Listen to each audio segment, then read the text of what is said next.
آج فصل نمبر 16 میں بھی حضرت نے ایک خاص نماز اور اس کی دعا کا ذکر فرمایا ہے، جس کو نماز استخارہ اور دعائے استخارہ کہتے ہیں۔ یہ بھی بڑی اہم نماز ہے اور اس سے آدمی کے بڑے بڑے پیچیدہ مسائل حل ہو۔ بعض مرتبہ آدمی کسی اہم کام کے کرنے نہ کرنے کے بارے میں متردد ہوتا ہے اور یہ فیصلہ کرنا مشکل ہوتا ہے کہ اس کو کروں یا نہ کروں، کیا کروں کیا نہ کروں۔ دونوں پہلو ہی اس کو بعض دفعہ اہم معلوم ہوتے ہیں، تو وہ اس بات میں متفکر ہوتا ہے، پریشان ہوتا ہے کہ آیا یہ کام میں کروں یا نہ کروں۔ کسی ایک جانب اس کا رجحان نہیں ہوتا، تردد ہی تردد رہتا ہے۔ تو ایسی صورت میں ہمیں ایک نماز حضور صلی اللہ علیہ وسلم نے بتائی ہے اور سکھائی ہے کہ اس کے پڑھنے سے تردد ختم ہو جاتا ہے، اور اس میں جو دین اور دنیا کے اعتبار سے جو پہلو خیر کا ہوتا ہے، نفع کا ہوتا ہے، فائدے کا ہوتا ہے، بندے کا اس کی طرف رجحان ہو جاتا ہے۔ اندازہ کرو کتنی بڑی مشکل کا یہ کتنا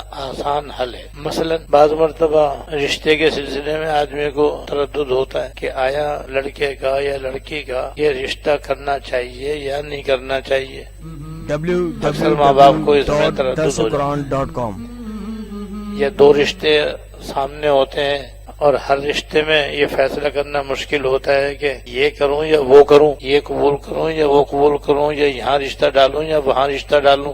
آدمی متردد رہتا ہے، حیران رہتا ہے، پریشان رہتا ہے۔ تو ایسی صورت میں بہتر یہ ہے کہ وہ نماز استخارہ پڑھ کے اور اللہ تعالیٰ سے دعا استخارہ مانگ کر جس طرف اس کا دل جھک جائے اور جس طرف اس کا دل مائل ہو جائے بس اسے کر لے، انشاءاللہ اس میں خیر ہوگی۔ اسی طرح کبھی آدمی کو سفر کے اندر تردد ہو جاتا ہے کہ آیا میں سفر کروں یا نہیں کروں، سفر میں جاؤں یا نہیں جاؤں، تردد ہو جاتا ہے، شبہ ہو جاتا ہے اور ایک طرف دل مطمئن نہیں ہوتا۔ کبھی دل چاہتا ہے کہ بھئی چلا جاؤں، کبھی دل یہ کہتا ہے کہ نہ جاؤں۔ تو بھئی اس میں بھی مستحب یہ ہے کہ آدمی نماز استخارہ دعا استخارہ پڑھ لے۔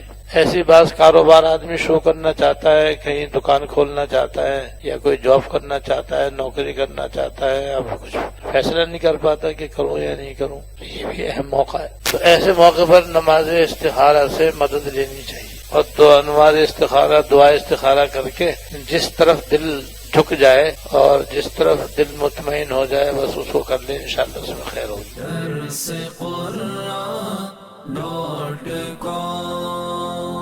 www.darsequran.com